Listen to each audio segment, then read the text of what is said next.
ومثل ما قرأتم بالعنوان، أسرع طريقة لتصميم لوحة إنفوغراف لعرض الخيارات بطريقة احترافية ومع التحريك وبخطوات جدا بسيطة. تابعوا معي حتى النهاية.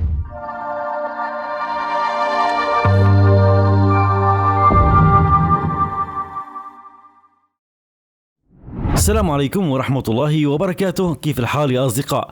مثل ما حكيت رح نفوت بالموضوع مباشرة ونتعلم مهارة سريعة للغاية في تصميم شرائح احترافية لعرض الأفكار بطريقة أو بعنوان الإنفوغراف مع أنيميشن أو مع تحريك، لكن بأسرع الخطوات وبأفضل المخرجات. فابقوا معي حتى النهاية. بداية رح نقوم بتزيين الخلفية، فرح ننقر باليمين وبنتوجه إلى فورمات باك جراوند وبنختار لون للخلفية وليكن معي مثلا هذا اللون. ثانيا رح نتوجه الى قائمة الانسيرت اللي هي ادراج، ومن شيبس اللي هي الاشكال رح نختار المستطيل ذو الزوايا المستديرة وبنقر مع السحب لحتى ارسم اي لوحة انا محتاجة بهذه الابعاد ولتكن، وبقلل من انحناءات الزوايا بما يتناسب مع موضوع رسمتي اللي انا بصدد انشائه.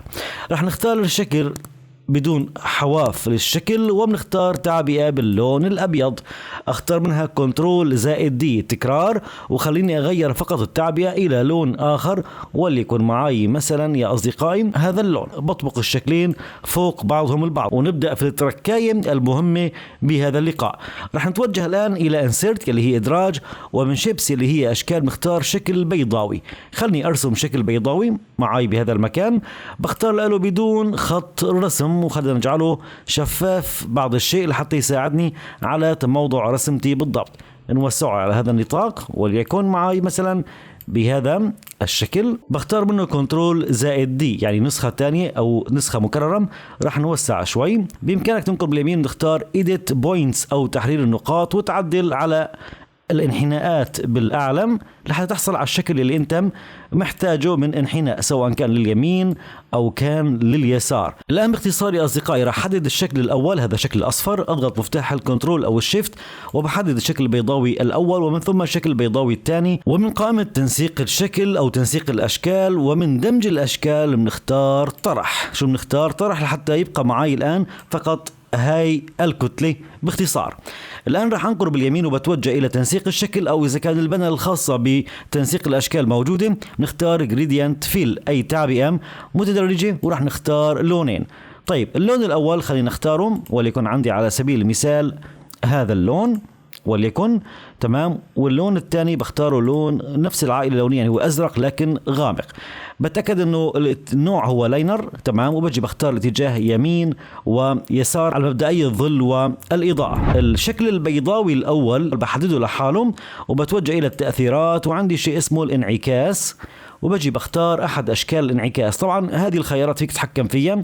عندي أول شيء موضوع مثلا المسافة، عندي الحجم بنقلله شوي وليكن بهذا الشكل، وعندي يعني التمويه او ضبابيه رح نعملها مثلا بهذا الشكل بحيث يكون محاكاة الى وجه بلوري او سطح بلوري. بقوم بتحديد الكل وبختار كنترول زائد جي يعني ضم كل العناصر ضمن جروب واحد. الان لتفعيل الانيميشن او الحركات باسرع طريقة في مايكروسوفت باوربوينت رح نحدد المجموعة الاولى او الشكل الاول وبتوجه الى الانيميشنز اللي هي الحركات وبنختار فلاي ان او فلاي ان وبختار يكون عندي اياه من اليسار وبختار يكون عندي عند النقر وبتوجه الى اظهار عنصر خصائص الحركة أو التحكم بتأثيرات الحركة. أنقر باليمين وبتوجه إلى Effect Option وبنعمل هون يعني اسمه ارتداد عند النهاية، فبيعمل بعض الارتجاف عند النهاية. بنختار أوكي، نلاحظ جمالية الحركة.